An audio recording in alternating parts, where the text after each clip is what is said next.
Duality versus unity consciousness. Want to know the difference? Let us tell you. Here we'll give you some examples. Duality consciousness aligns with the third and fourth dimensions. Unity consciousness aligns with the fifth dimension. That is the goal of every soul who has chosen to ascend to 5D. It's possible in the fourth dimension to flip back and forth between the two different consciousnesses depending on how much you are still of old beliefs or aligned with your soul. Ivo, understand that it is possible to align with unity consciousness while in a fourth dimensional body because duality has two polarities, positive and negative.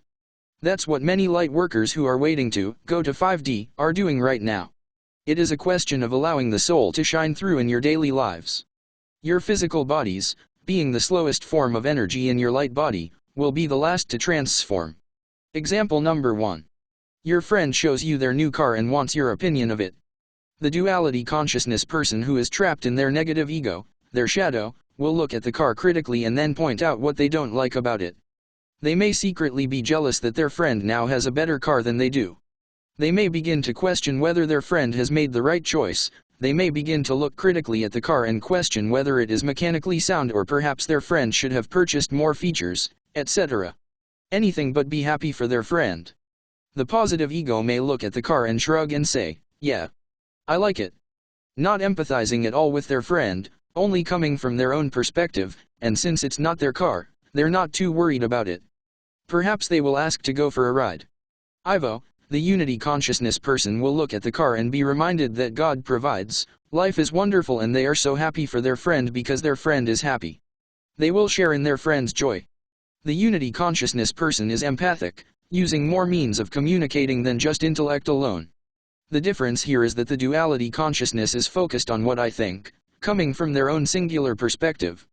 The unity consciousness person realizes that we are all one, and that a friend who is happy with their new acquisition is not only a boost of light for this planet, but a boost for all of humanity. The unity conscious mind is displaying the qualities of kindness and gratefulness, because life is something to be grateful for. They are not about to rain on the parade of their friend, no, they celebrate in the happy acquisition of their friend. The person of unity consciousness knows there is far more than what meets the eye. The person of duality consciousness tends not to look any farther than what they see before them, and uses old worn-out beliefs based on only a physical presence of humankind, coming from their own singular viewpoint. Example number 2. A woman with children is having a hard time and must go to the food bank to supplement their diet for a few months.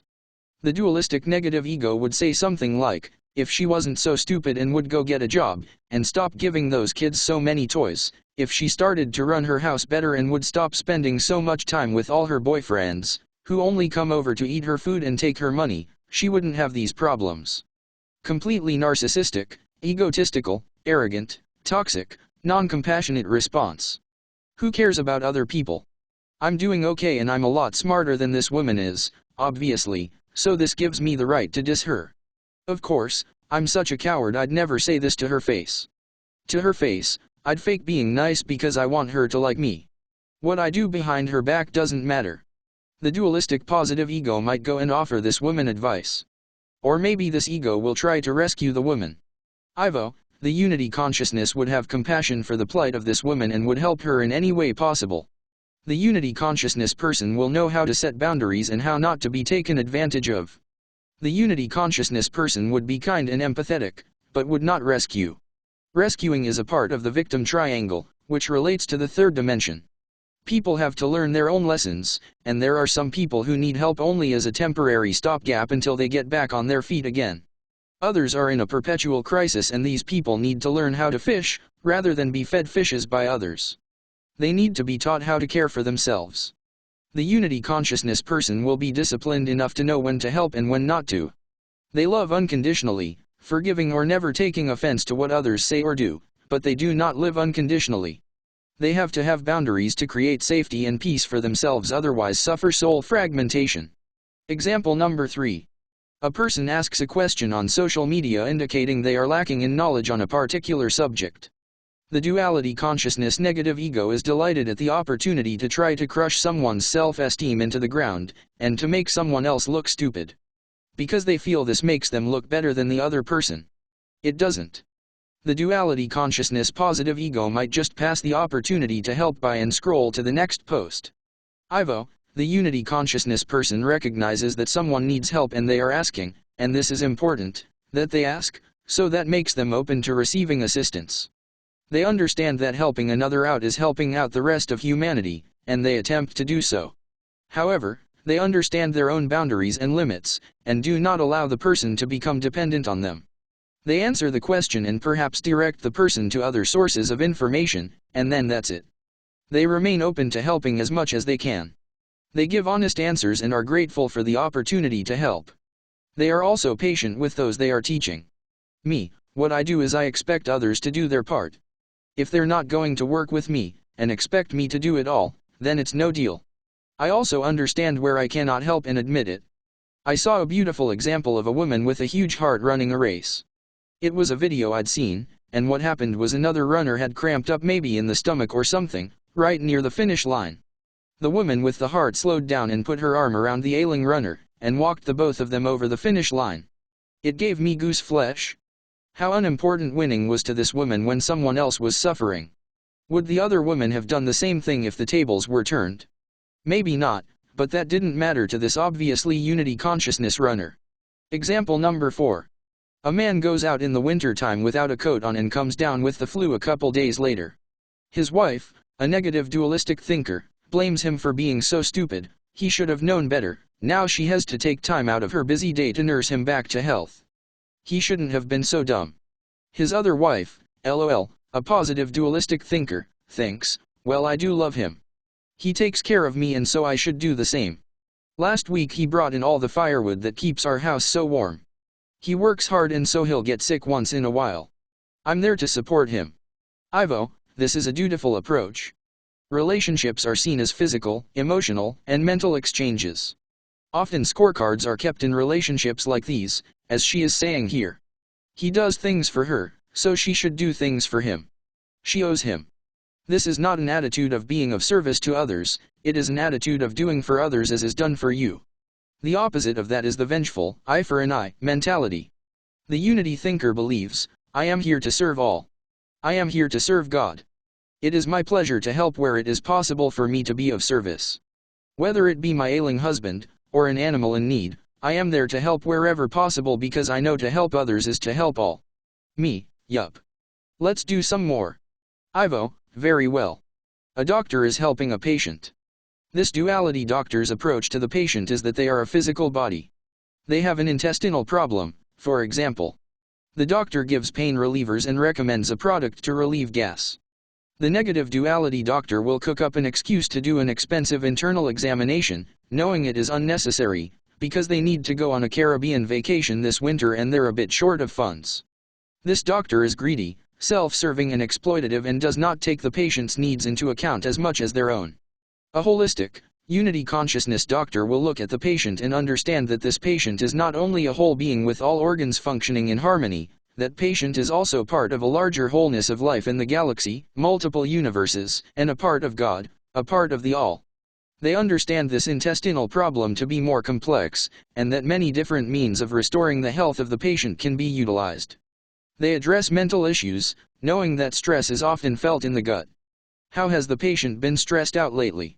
What is going on that they can change to reduce stress? They send the patient to a Reiki master, to return the chi to proper circulation. They recommend calming and stress-reducing exercises, meditation, and leisurely walking. Example number 5. A yoga instructor is not making much money doing their service. They decide to up their game and begin to pitch to a new market, the starseed community. They put up a website, put up a Facebook page, and a YouTube channel and start to pitch their business to starseeds. The negative polarity duality thinker will use that opportunity to hike their rates, and will begin to use the event or other key crisis points in Earth's ascension journey to capitalize on. They will tell people to take advantage of their service before the door to 5D closes. They will tell people that without their service, their opportunity to reach 5D is very slim. The positive polarity dualistic thinker will put their ads out, try to attract new customers and try to help people, but the people will always be a customer to them and a means of gaining income. The unity consciousness thinker will provide as much free information as possible to enable people to help themselves. This person hopes that the more they give, the more others will benefit. Financial gain is not their motive, ascending the earth and the greater good of all is. Example number 6. A man walks into a restaurant, and, despite his mask, manages to smile at an attractive woman serving behind the counter. They chat. He returns to the restaurant a few times and decides to ask her out on a date. She accepts. They meet up that night and go out to dinner, then to a movie. All the time trying to communicate through cotton polyester blend masks. After the movie, she invites him back to her apartment. He accepts. Negative polarity. Sure enough, when they go back to her place, she gets into something more comfortable and walks out in a sexy negligee. The negative polarity dualistic male has figured he's just hit pay dirt. It's booty time, baby. So glad he paid for her $12 fried chicken with coleslaw special because now it's payback time. Sure enough, they get it on and he never sees her again. The next time she meets a man, she's back at it, taking him home when she hardly knows his name. This man, as well as that woman, don't care about others, they just use them for whatever they need from them. These people are exploitative. To both of them, others are basically worthless and disposable. It's because they harbor the same feelings about themselves, that of being worthless, that they behave this way. The male positive dualistic thinker is a bit curious, but he goes to her apartment. They have a conversation, without masks on, they share a couple drinks and at 2 a.m. he leaves. He calls her a couple days later and invites her out on another date. He figures he'll take time to get to know her and she figures the same. Both of them, while getting to know each other, leave out some details for when the other person might be more understanding of them, but some details never get discussed at all, relevant details a person considering marrying them might want to know. Like criminal records, inability to conceive, alimony payments, former marriages, etc. etc.